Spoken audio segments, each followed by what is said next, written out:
Hi, this is Melinda Barlow, CZT, Certified Tangle Teacher, and I have a little glare on me. There, that's better. Um, Today's lesson is Balldox, and it's by Karen Frank, and you can find the step outs on patterncollections.com. This tangle is just delightful and elegant. I think you're going to find that it is similar to other tangles, but that's what happens in the tangle world. They start blending together, and this one looks a little bit like this one, but this is a different look, so I think you're going to enjoy it. So let's get started. This is together on a bookmark, and I'm going to show you Balldox singular, and then I'm going to show you how I joined them together. I should show you that I have a few singular ones done on this little tile, but I find them much more pleasing when they're hooked together. So we're going to start out with 3 circles, and I make them like 2 eyes and a nose. That's what I told in class. You want 2 eyes and a nose. And then you're going to take a curvy line and you're going to go from the outside of an eye down and round, curve around the nose. And then if you rotate it, you're going to go around the nose and up around the eye. And then again rotate it. So you're going to go around the right eye and under the left eye. So you have this swirling pattern around these 3 circles. Now you're going to come back and you're going to repeat that. And I can do it without turning my tile, but I think it's easier to do it while you turn your tile. And then you're going to come and you're going to just echo this little shape until you get to where you can't do any more. Now, turning your tile will help.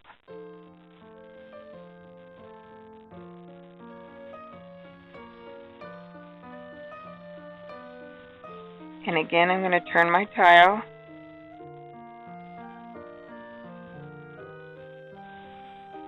And this is one. Now, you can fill in the center several different ways, but one of the ways that Karen Frank filled in her center was a little paradox. So we go narrow to wide, narrow to wide, narrow to wide, and you're just going to go around the center of that with a little paradox and fill it in.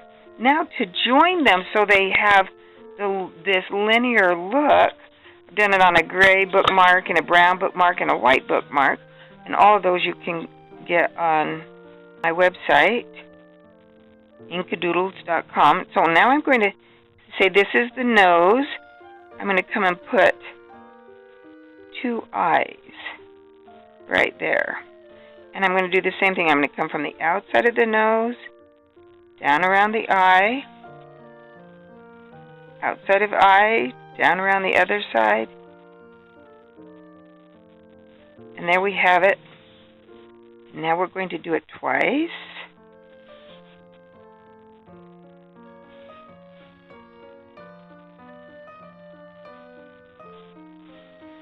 Now we're going to come and we're going to just fill in, but we're not going to do this one.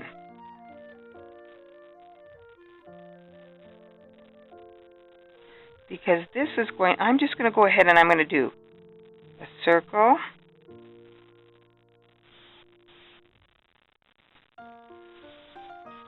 And I'm going to repeat. And you can see I've got Balldox there. I come and do 2 more circles.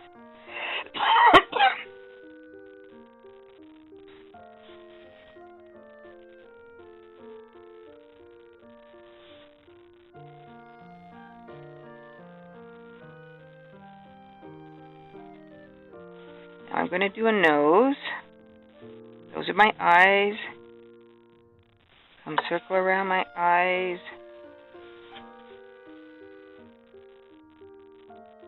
I know that's kind of funny to say nose and eyes, and I'm going to do 2 more, my last ones.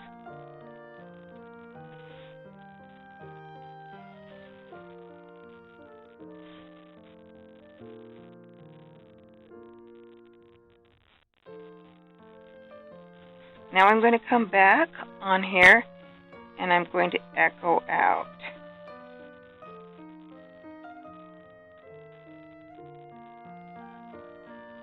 And then I'm going to do on this side.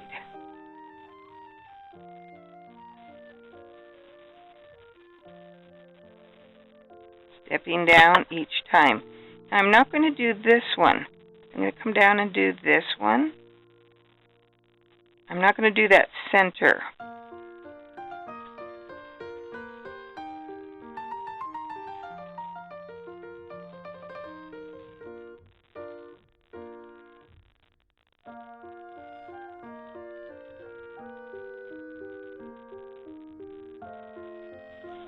I am going to do the end one. Didn't leave myself much room, but and this side and this. Now I'm going to fill in the centers with my paradox.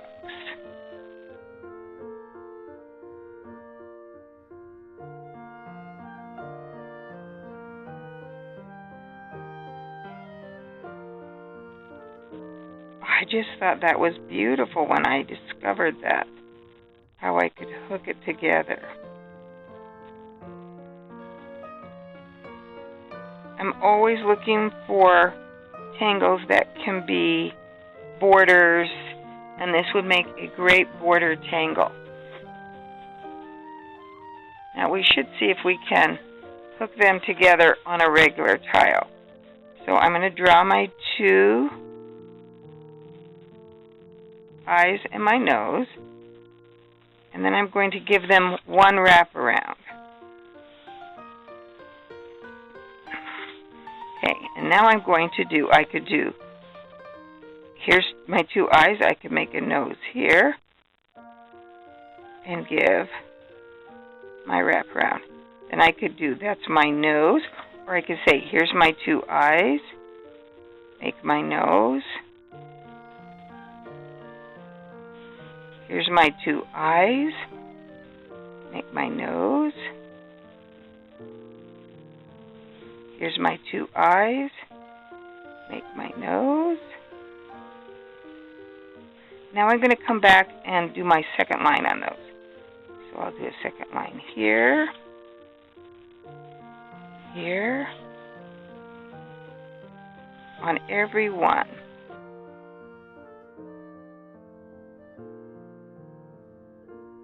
So you can see how you could hook this together. Then I can echo out.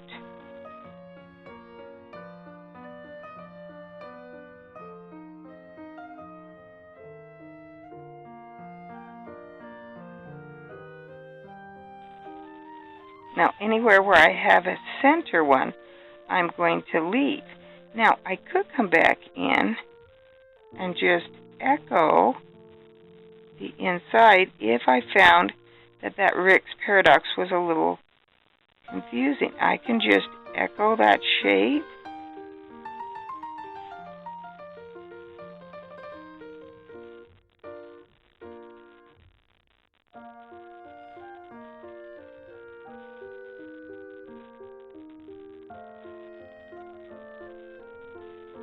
And I still get a beautiful tangle. I like to come back and darken in these little dots. It's just, I think it tidies things up if I have little lines that poke at. Here I could even come in here and fill in that very center.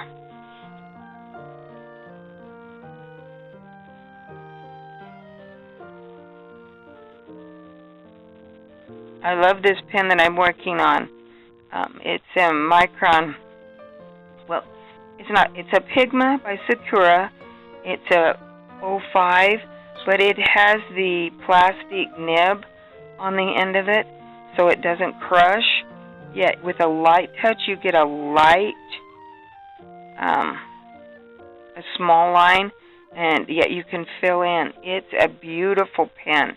You can get these on my website, Inkidoodles.com. And there you have Balldox.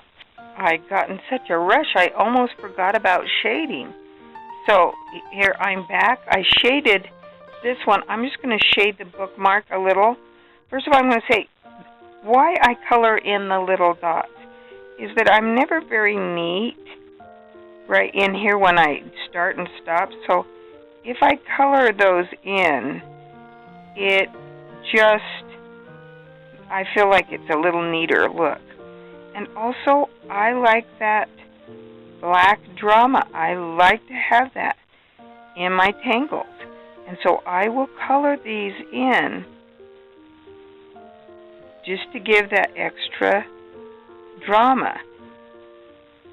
And this pen just colors in beautifully. You can color in. If you are heavy-handed, these plastic nibs on the end are great for heavy-handedness. And I'm pretty heavy-handed, meaning I push hard. So I'm just going to come back and I'm going to put a little graphite just where that little, where I've done a little black dot. I'm just going to push it up into my little tangle a little bit. So I just look at that little black dot and just going to come up into that.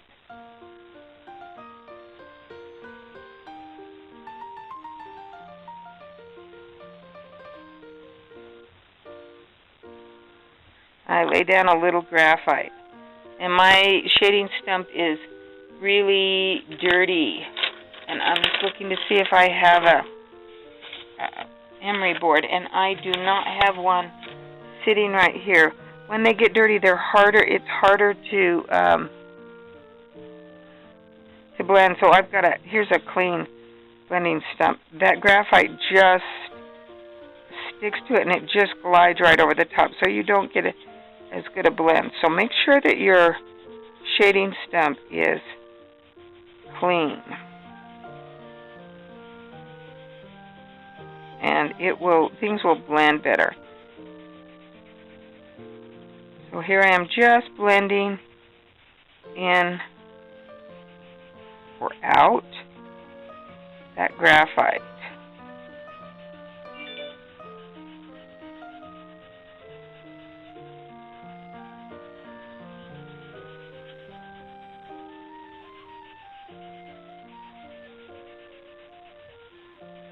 And I can also put a little graphite right, I didn't put any right there.